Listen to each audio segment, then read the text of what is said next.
It was watching a cousin receive a package of medals several years ago that inspired 93-year-old Art Peterson. He opened that package and he began to cry.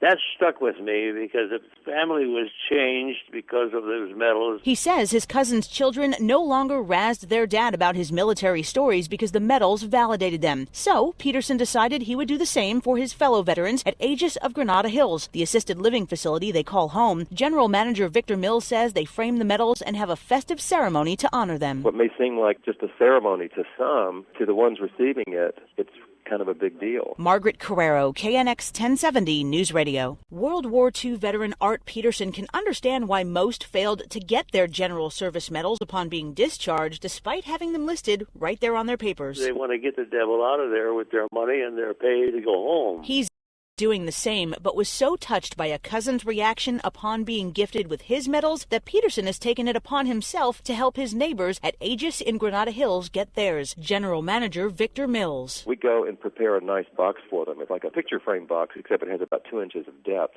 And so we mount the box and present it to them. The medals typically reflect the places they served. Maragaret Carerro, KNX 1070 News Radio. Uniting veterans with their long overdue General Service medals has become a mission for 93-year-old Art Peterson since taking part in a touching tribute to one of his cousins. He opened that package and he began to cry.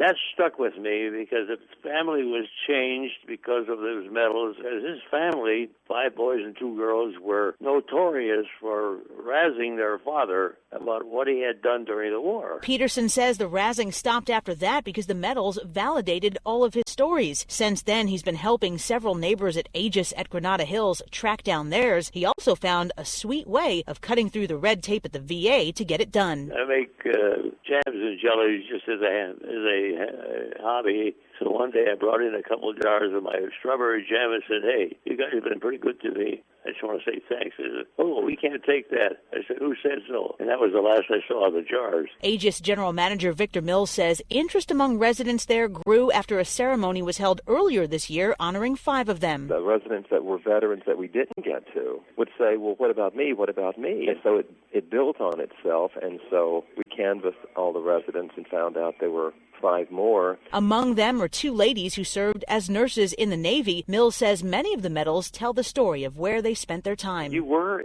in Guam, or you were in the Philippines, or you were here, because it lists where they were active duty around the world. For Peterson, all the extra work has been worth it for the new respect he's seen come from the families of those who earned them. Maragaret Carerro, KNX 1070 News Radio.